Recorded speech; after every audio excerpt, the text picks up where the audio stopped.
കണ്ണാന്തളിയുടെ പുതിയ വീഡിയോയിലേക്ക് സ്വാഗതം. ഇന്നത്തെ വീഡിയോയിൽ ബൊക്കെ നിർമ്മാണത്തിന്, കാർ ഡെക്കറേഷൻ അങ്ങനെയുള്ള ആവശ്യങ്ങൾക്കൊക്കെ ഉപയോഗിക്കുന്ന തരത്തിലുള്ള പൂക്കൾ ഓർഗാനിക് ക്ലോത്തിൽ വളരെ സിമ്പിളായിട്ട് എങ്ങനെ ചെയ്തെടുക്കാം എന്നുള്ളതാണ് കാണിക്കുന്നത്. നമ്മുടെ ചാനലിന് എല്ലാവരുടെയും സപ്പോർട്ട് ആവശ്യമുള്ളതുകൊണ്ട് ആദ്യമായിട്ടാണ് ഈ ചാനലിൽ വരുന്നത് എങ്കിൽ ഒന്ന് സബ്സ്ക്രൈബ് ചെയ്തതിന് ശേഷം കാണാൻ ശ്രദ്ധിക്കുക. വെറും 10 മിനിറ്റ് കൊണ്ട് ഇതുപോലെയുള്ള പൂക്കൾ ഇത്രയും ഭംഗിയായിട്ട് എങ്ങനെയാണ് ഉണ്ടാക്കിയെടുക്കണമെന്നുള്ളത് വീഡിയോയിൽ കാണാം. അപ്പോൾ ഇതുപോലെയുള്ള പൂ ചെയ്യാനായിട്ട് നമുക്ക് വേണ്ട സാധനങ്ങൾ ഇതുപോലെയുള്ള ഓർഗാനിക് ക്ലോത്ത്, ഏത് കളറാണ് നമുക്ക് വേണ്ടത് എങ്കിൽ ആ കളറിലുള്ള ഓർഗാനിക് ക്ലോത്ത് വാങ്ങിക്കുക. ഇതൊരു മീറ്ററിന് ഒരു 50 രൂപയൊക്കെ കാണുള്ളൂ. ഏത് തുണിക്കടയിൽ നിന്ന് നമുക്ക് വാങ്ങിക്കാൻ കിട്ടും. അതുപോലെ തന്നെ സിസേഴ്സ്, പിന്നെ ഇതുപോലെയുള്ള ഇത് ഇപ്പോൾ ഇതുപോലെ നമുക്ക് വാങ്ങിക്കാൻ കിട്ടുന്നുണ്ട്. പണ്ടത് നമ്മൾ കെട്ടുകമ്പി എന്ന് പറയും. അങ്ങനെയുള്ള ചെറിയ കമ്പിയിൽ ഈ ഫ്ലവർ ടേപ്പ് ചുറ്റിയെടുക്കുകയായിരുന്നു ചെയ്തുകൊണ്ടിരുന്നത്. ഇതാണ് ഫ്ലവർ ടേപ്പ് അല്ലെങ്കിൽ ക്രേപ്പ് ടേപ്പ് എന്ന് പറയും. ഇതും നമുക്ക് ഈ ഫാൻസി അല്ലെങ്കിൽ ഈ ക്രാഫ്റ്റ് വർക്കുള്ള സാധനങ്ങൾ കിട്ടുന്ന കടയിൽ നമുക്ക് അവൈലബിൾ ആണ്. ഇത് കെട്ടുകമ്പിയിൽ ചുറ്റിയെടുത്താലും മതി. ഇപ്പോൾ ഇതുപോലെ എളുപ്പത്തിനായിട്ട് ഇത് വാങ്ങിക്കാൻ കിട്ടുന്നുണ്ട്. ഇത്രയും സാധനങ്ങൾ ഉണ്ടെങ്കിൽ പിന്നെ ഇത് കെട്ടിയെടുക്കാൻ, പെറ്റൽസ് ഉണ്ടാക്കിയ പെറ്റൽസ് കെട്ടിയെടുക്കാനായിട്ട് ത്രെഡ് ആവശ്യമുണ്ട്. ഇത്രയും ഉണ്ടെങ്കിൽ നമുക്ക് ഇതുപോലെ ഭംഗിയുള്ള പൂവ് ചെയ്തെടുക്കാം. നമ്മൾ പൂ ചെയ്യുന്നതിനായിട്ട് ആദ്യം ചെയ്യുന്നത് നമ്മുടെ ഈ ഓർഗാനിക് ക്ലോത്തിൽ നിന്നും പൂവിൻ്റെ വലുപ്പത്തിൻ്റെ ആവശ്യത്തിന് വീതിയിൽ, എത്ര വലുപ്പമാണ് പൂ വേണ്ടെങ്കിൽ അതിൻ്റെ ആവശ്യത്തിന് വീതിയിൽ ഇതിൽ നിന്ന് നമുക്ക് തുണി മുറിച്ചെടുക്കണം. ഇങ്ങനെ എത്ര വീതി, അതായത് 8 സെൻറ്റിമീറ്റർ വീതിയോ 10 സെൻറ്റിമീറ്റർ വീതിയോ വെച്ചിട്ട് നമ്മൾ ഫോൾഡ് ചെയ്തതിന് ശേഷം അതിനെ ഒരു എൻറ്റി കട്ടറോ വെച്ചിട്ട് കട്ട് ചെയ്തെടുക്കുക.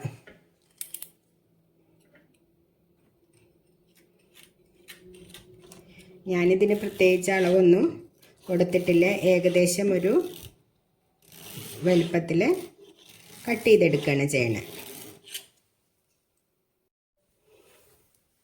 ഇതുപോലെ നീളത്തിൽ നമ്മൾ തുണിയിൽ നിന്ന് മുറിച്ചെടുത്ത് ഇതിനെ ഇനി ഓരോ പെറ്റൽസിനും വേണ്ടി ഇതിനെ സമചതുര കഷ്ണങ്ങളാക്കി എടുക്കണം.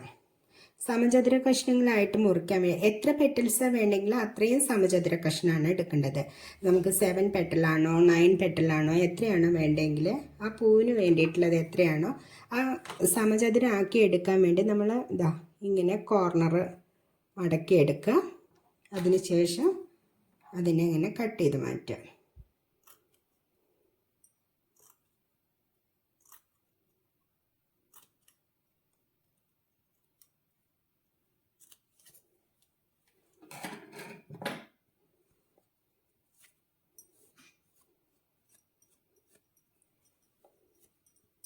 വേണ്ട ഇങ്ങനെ ആക്കുക.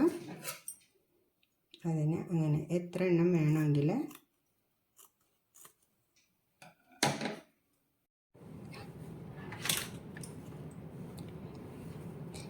അപ്പോൾ നമുക്ക് എത്ര ഇതളാണ് നമ്മുടെ പൂവിന് വേണ്ടെങ്കിൽ അത്രയും സമചതുര കഷ്ണങ്ങൾ ഇവിടെ മുറിച്ചെടുത്തിട്ടുണ്ട്. ഞാനിവിടെ കാണിക്കുന്ന ഫ്ലവറിന് 9 പെറ്റൽസാണ് ഉപയോഗിക്കാമെന്ന് വിചാരിച്ചത്.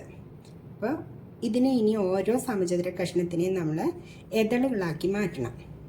ഇനി അത് എങ്ങനെ ചെയ്യണമെന്ന് നോക്കാം. ഓരോ ഇതളുകളാക്കി മാറ്റണം നമ്മൾ. അതിനായിട്ട് മുറിച്ച് വെച്ചിട്ടുള്ള സമചതുര കഷ്ണം എടുക്കുക. അതിനെ ഇതുപോലെ സെൻറ്റർ ഇതുപോലെ കോൺ ടു കോൺ പിടിച്ചിട്ട് മടക്കുക. അതിനുശേഷം ഇതിൻ്റെ സെൻറ്ററിലേക്ക് വേണ്ട ഇങ്ങനെ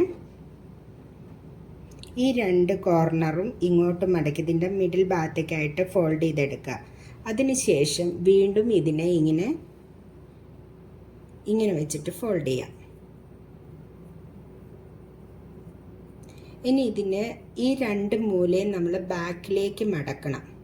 ഈ 2 കോർണർ ഇത് മടക്കാനായിട്ട് ഒരു ടൂൾ നമുക്ക് വാങ്ങിക്കാൻ കിട്ടും. ഇതുപോലെ ഇതിനൊരു 10 രൂപയോ 20 രൂപ, ഞാൻ ഈ വാങ്ങിയതിന് 10 രൂപയേ ഉള്ളൂ. അതല്ലെങ്കിൽ ഇനി ഇത് വാങ്ങിക്കാൻ കിട്ടുന്നില്ല എങ്കിൽ നമ്മൾ ഈർക്കിൽ ഉപയോഗിച്ചിട്ട് അതിൻ്റെ പുറകിലേക്ക് ചുരുട്ടി വയ്ക്കുക. വേണ്ട, ഇങ്ങനെ പുറകിലേക്ക് ചുരുട്ടിയെടുക്കണം.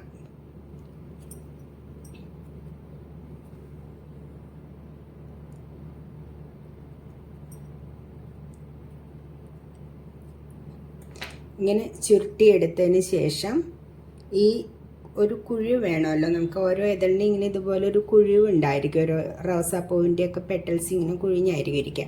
അത് കിട്ടാൻ വേണ്ടി തള്ള വിരലിനെ ഇവിടെ വെച്ചതിന് ശേഷം താഴെ ഭാഗം ചുരുട്ടിയെടുക്കുക. ഇതുപോലെ ഒരു സമചതുര കഷ്ണം എടുക്കുക.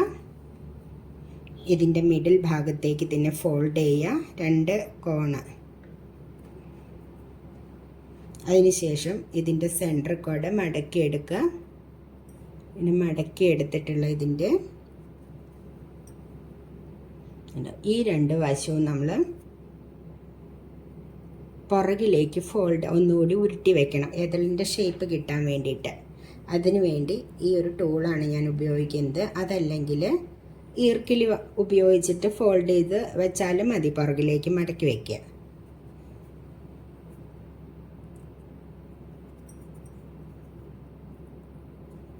ഇങ്ങനെ മടക്കി ഉരുട്ടിയെടുത്തിട്ടുണ്ട്. ഇനി ഇതിനെ ഇതളാക്കുന്നതിന് വേണ്ടിയിട്ട് ഈ തള്ളവിരൽ ഇങ്ങനെ അതിലാ കുഴിച്ച് വെച്ച് തള്ളവിരൽ ആ കുഴി പോലെ ആവുന്നതിന് വേണ്ടി, ആ ഷേപ്പ് കിട്ടാൻ വേണ്ടിയിട്ട്, അതിന് ശേഷം ഇതിൻ്റെ താഴെ ഭാഗം ഇങ്ങനെ ചുരുട്ടിയെടുക്കുക. ഇങ്ങനെ എത്ര പെറ്റൽസാണ് വേണ്ടെങ്കിൽ അത്രയും പെറ്റൽസിന് നമ്മൾ ഇതുപോലെ ഇതളുകളായിട്ട് എടുക്കണം. പിന്നെ നമ്മുടെ പൂവിന് വേണ്ട ഇതൾ ഉണ്ടാക്കിയെടുത്തിട്ടുണ്ട്. ഈ ഇതളിനെ ഇനി ഒരു സ്റ്റമ്മിലേക്ക് അറ്റാച്ച് ചെയ്യണം. ഇതുപോലെ ഒരു സ്റ്റിക്ക് ഞാൻ ആദ്യത്തിൽ കാണിച്ചിട്ടുണ്ടായിരുന്നു. ഇതിൽ നിന്നും വേണ്ട വലുപ്പത്തിലേക്ക് നമ്മൾ കട്ട് ചെയ്തെടുക്കുക.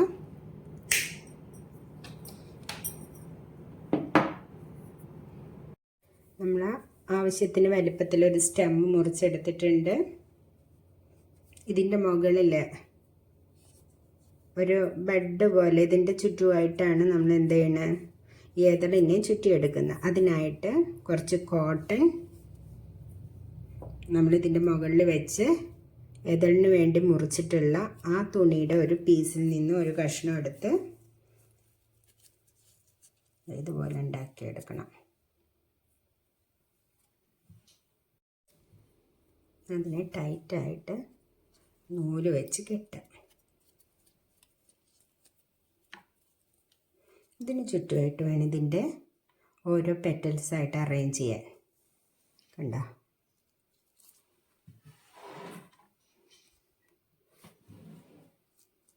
അങ്ങനെ ഇതിന് ചുറ്റുമായിട്ട് നല്ല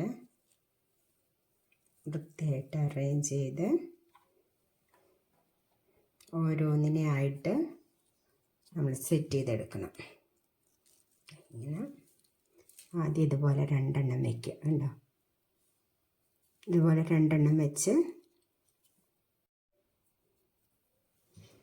2 വശത്തായിട്ട് നമ്മൾ അറേഞ്ച് ചെയ്ത് ഇതേ നൂല് വെച്ച് തന്നെ ചുറ്റി ടൈറ്റ് ചെയ്ത് കെട്ടുക.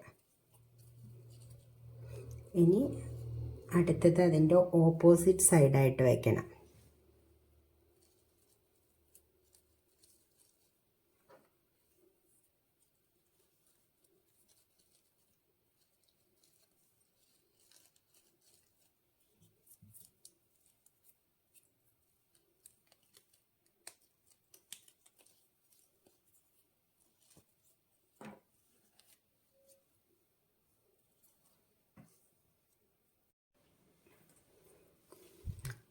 അതിലുള്ള എല്ലാ ഇതളുകളും അറ്റാച്ച് ചെയ്ത് കഴിഞ്ഞ് ഇതിലേക്ക് ഇത് പൂവെല്ലാം നമ്മൾ എല്ലാ ഇതളും അറ്റാച്ച് ചെയ്തെടുത്തു. ഇതിൻ്റെ പുറകിൽ നമ്മളിത് അറ്റാച്ച് ചെയ്തപ്പോൾ ഇതിൻ്റെ ഈ ത്രെഡൊക്കെ ഉണ്ട്. ഇത് കാണുന്ന ഈ വൃത്തികേട് കാണാതിരിക്കാൻ വേണ്ടിയിട്ട് അവിടെ കുറച്ച് ഫെവിക്കോളോ പശയോ ഏതെങ്കിലും ഒരു പശ ഇട്ട് കൊടുക്കുക.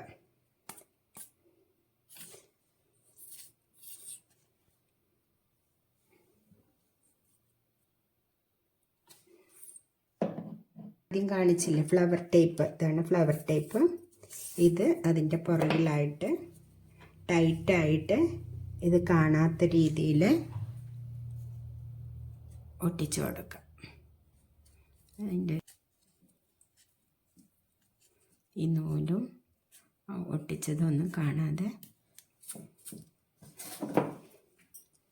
ഇങ്ങനെ ഒട്ടിച്ചെടുക്കുക. അപ്പം നമ്മുടെ പൂ റെഡിയായി. നമുക്ക് ഒരു കല്യാണ ആവശ്യത്തിനോ അല്ലെങ്കിൽ നമുക്ക് സ്വന്തമായിട്ട് വളരെ ചിലവ് കുറഞ്ഞ് നമുക്ക് തന്നെ ഇതിനെല്ലാം ഇതുപോലെയുള്ള പൂക്കളൊക്കെ ഉണ്ടാക്കി സെറ്റ് ചെയ്ത് താഴെ എവർഗ്രീൻ്റെ ഇലയൊക്കെ വെച്ച് കൊടുത്തു കഴിഞ്ഞാൽ നല്ല ഭംഗിയുള്ള ബൊക്കെ സ്വന്തമായിട്ട് തന്നെ ഉണ്ടാക്കാവുന്നേ ഉള്ളൂ, ചെറിയ ചിലവിൽ.